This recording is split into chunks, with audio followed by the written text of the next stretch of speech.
Pinasagip na.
Sa battery.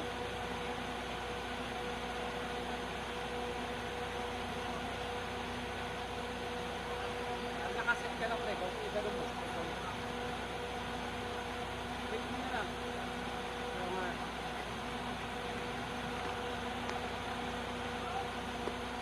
Low battery. Patay ko na low battery.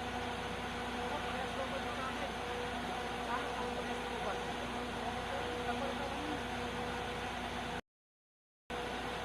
Mabilisan lang.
Iba-ibang lugar po na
Kailangan laksaman natin.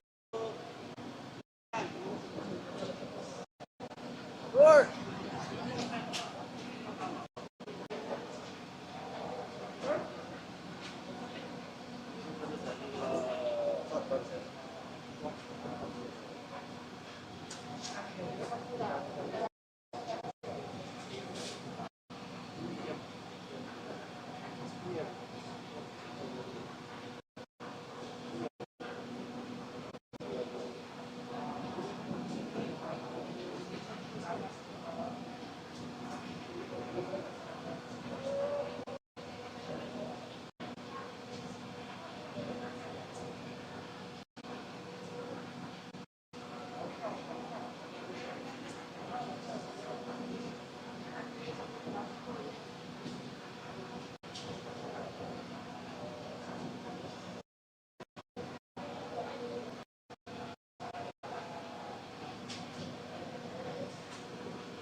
Station ng Katapit.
Ano mo ba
Kumusta?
Crispy po.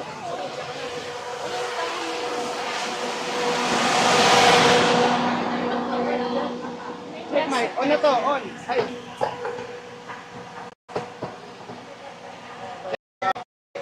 Check mic. Check. Check. Sir.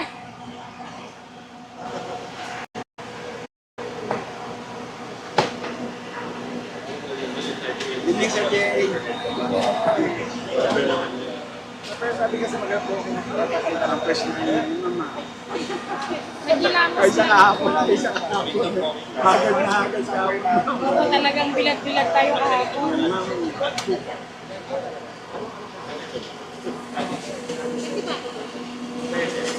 Nakabilang? Check, check, check.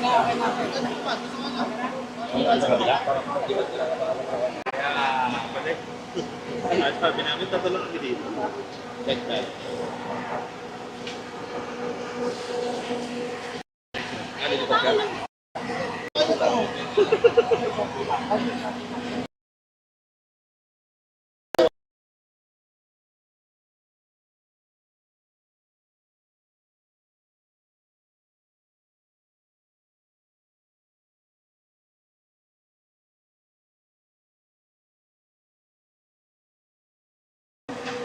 Oo. Naiuwi. Kami lang po ah. Thank you naman. Anong bali kayo? Okay na. Okay? Okay. Magandang gabi po. Ito ang PIOT ng itong pinagsamang Unified Command System mula sa City Information Office po ng City at ng BFP po. Narito for this tonight's press briefing. Ito po na yung final press briefing natin for tonight. Po yung ating casualties. Kanina po pansamantala yung search and rescue to give way for the thermal imaging, thermal scanning. Ang good news po dito, meron po silang na-sense finding ng sign of life. So, with that finding, nagkaroon po ng decision to pursue yung search and rescue sa Sector 1. Bibigay po ni Ma'am Lea yung ibang details po. Sir, good evening po sa ating lahat. Isang magandang balita po ito ngayon para sa ating lahat na nag-aantabay at para po sa mga pamilya. Hopefully po itong ating signs of life na na-determine po ng ating thermal images and yung pong ating mga canine dogs na present ay ma-reach na po ng ating mga rescuers.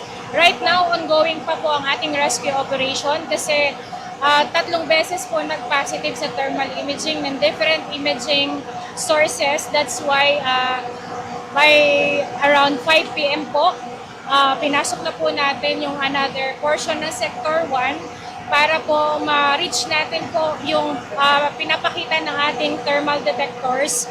And meron po tayo ngayon na 35 na nakadeploy and kanina po sa part na yon ay personally sinusupervise po ni Mayor Lazatin yung ating rescue operation and hopefully we are praying po na sana ay pa po natin ng buhay, ma-rescue po natin ng buhay ang ating victim na nandoon ngayon. So definitely po, yung pong ating signs of life, hindi po natin masabi kung ilan, but ang ini-indicate po ng ating thermal images ay consistent po na may heartbeat na nade-detect doon sa area na yon. So, ang amin po ngayong focus is ma-reach po natin yung portion na yon na idinidictate ng ating thermal images. Anong itsura ng area na yun, ma'am? Kung matatandaan nyo po yung 2 victim natin nung 7 a.m. and tsaka yung madaling araw po, doon din po yung sector na yon, Sector 1. Kasi po meron doon tayong septic tank na parang naging safe refuge. Yung po yung chinecheck natin na pwedeng nandun. Possible. So, hindi po sa barracks area? Hindi po siya portion ng barracks na part na yon. And kung parang open siya dahil hindi lahat naman nabagsakan yung angulo niya. Tinitingnan po natin yung mga possibilities ngayon. Kaya po talagang masusi po ngayon ang ating operation. Yun nga lang po, very challenging kasi madilim na naman. Kagaya kahapon, inabot tayo ng madaling araw. So, yun po. So kumbaga parang nasa gilid siya nung building, tama ba? Same pa rin po tayo sa Sector 1 kasi divide natin siya sa apat. Same sector pa rin po. Doon po siya doon po natagpuan or doon po nakita yung signs of heartbeat. Just for clarity po, Sector 1 is bandang saan ng building? Kung titingnan po natin sa side, ito po nandito. Yung po frontage dito is the Sector 2, Sector 3, and Sector 4. So ang 1 po natin dito po yung 2, right most, 3 and 4. So Sector 1 po tayo, kasi kung titingnan niyo po, ang pagbaling po ng building is papunta po dito sa Sector 3. Sector 3 and 4, gumanon po siya. So may tendency po doon sa Sector 1, may mga possible openings, pero ayun po yung sinecheck natin kung paano tayo makapush. And pag sinabi pong thermal imaging as in may nakikita na Yes po. Kung nakita Or niyo po sound yung lang. sinend po natin na video for thermal imaging, para siyang maliit na tablet. And pag once na may mag-red po doon, ibig sabihin po nakaka-detect siya ng heartbeat. So nagkaroon po ng consistency sa from Olonga po, CSSR, meron sila na-detect. Then pinuntahan po ng CSSR, nag-positive din po. And pinuntahan din po ng Pasig, CSSR, meron din pong detection. So that's why nag-push po tayo for the rescue operation. Ma'am, gaano kalaki pa yung chance na makuha sila ng buhay? Kasi magto 2 days na eh. I can't give you the percentage, sir, but we're looking forward talaga na Pero makuha kapag natin ganyang siya. 2 days na, gaano kalaki yung, possibility na, gaano kahirap din for the people there inside? Masyado po kasi para sa atin na mag-declare na mahirap na or wala nang possibility na mabuhay in 24 hours or 48 hours. Hindi, sa amin po, hindi pa namin basta-basta nililimit. Makikita niyo po sa mga previous operation natin, may mga miracles po talaga na nandyan na hindi mo naasahan na 2 to 3 days meron pa pala tayong life. Kaya hindi pa po tayo basta-basta pwedeng bumigay. Kung kayo po hindi bumibigay dito ngayon, kami rin, hindi kami bibigay. compared dun sa dalawa, kanina madaling araw tsaka kanina umaga na na-retrieve, Yes, sir. mas mahirap bang hanapin itong mga Yes, sir, kasi medyo may distance na sinasabi doon. Kailangan puntahan pa siya para ilalim. mas malalim? Yes, sir. Hindi pa po natin ma-determine kung gaano siya part na distance. But definitely, hinahanapan natin ng opening para makapasok tayo. Ma'am, so magiging magdamag po yung rescue na Wala po tayong tigil, kagaya kahapon, continuous po. Yan po. Meron po kayo pinapagkidlat.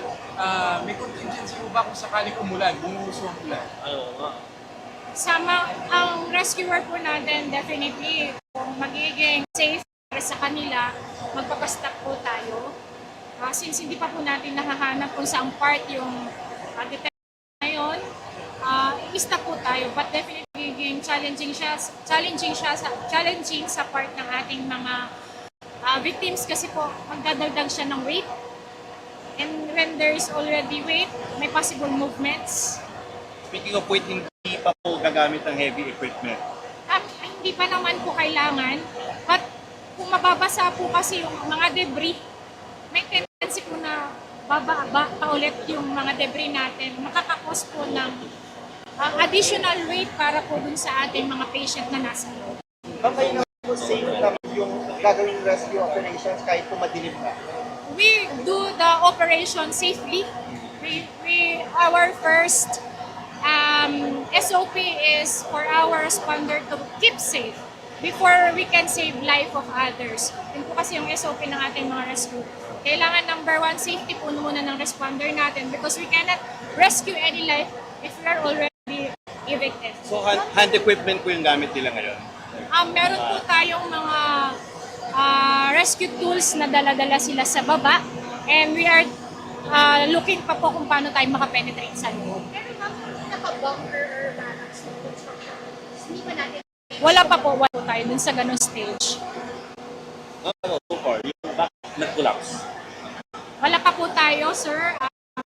Wala pa po tayong tinitingnan na anggulo kasi po ang priority natin is yung saving ng ating mga victims. As soon as ma-clear out na po natin sila for rescue or retrieval operations, sa yan, mag-unti-unti ng mga information regarding sa cause. Pero sa ngayon po, hindi pa po namin kayo pwedeng bigyan, although we are already gathering information sa LGU, sa DFP, as to kung meron ba talagang magiging pananagutan later on. But hindi yun ang focus natin right now. Nakarating po sa inyo yung info na ng thunderstorm, malakas sa hangin, pagulan ng yelo. How do you handle that? Maapektuhan ba yung structural integrity ng building? Actually, sir, sa ngayon, wala na tayong integrity ng building kasi nag-collapse na talaga siya. So, no, Prior. I cannot say so because we do not have their papers of pertaining the structural analysis. Hindi pa po natin makikita. So, hindi po tayo pwedeng mag-jumping to conclusion na may problema sa structure. Ma'am, tama ba? Parang nabawasan daw yung number of missing. Meron daw ata Ayun po yung kahapon na nadagdag po na nag-confirm po ang family na dati po di ba nung original natin is 24? 26 po. Yung dalawa po, nag-report yung family na nakauwi na yung dalawa. 17 pa rin po. 17. Yes. As is pa rin po tayo. May 17 missing, may 4 po deceased, and meron po tayong 26 na nakauwi na sa kanilang families. Ma'am, yung fourth casualty, sorry, last na lang sa akin. Ano pong pagkakakilanlan nung fourth? Sir, Unidentified pa rin po. yung pong first is Lamanation National pa rin. Yung second and third po, they were construction workers as named by our site engineer. Yung fourth po, unfortunately, hindi po kami makapagbigay ng information because there is a deterioration na po sa kanyang features. So, hindi po natin ma-determine who is who. And definitely po, siguro mag-undergo na siya sa SOCO processing. Saka pa lang po tayo makakapagbigay ng information as to the identity. Among the- Ipoproseso pa po siya. Among the 17 missing, kasama po ba yung mga sinasabi na Vendor. yung couple na nasa sari-sari store?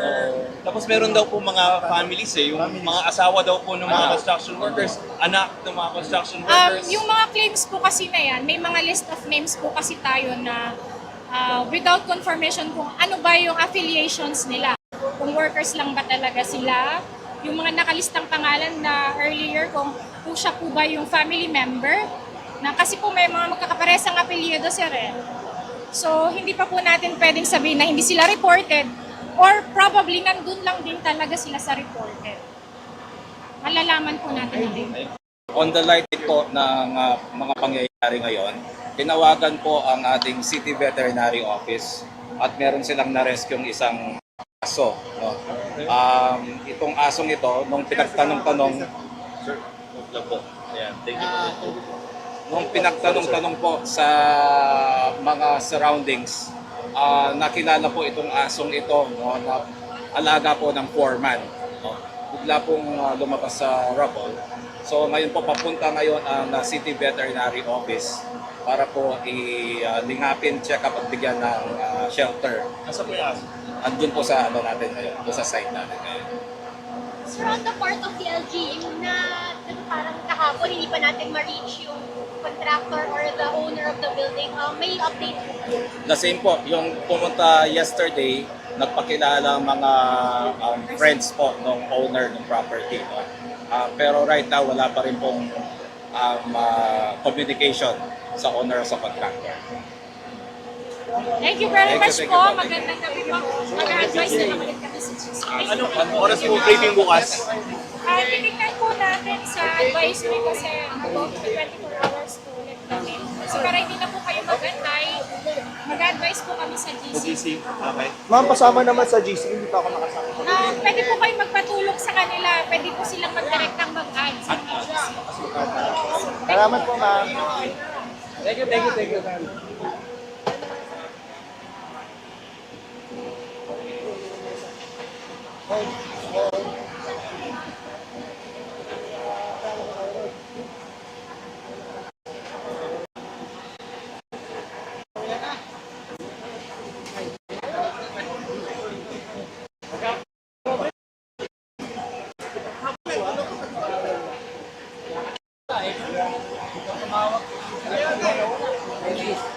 Ha?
balik na kayo.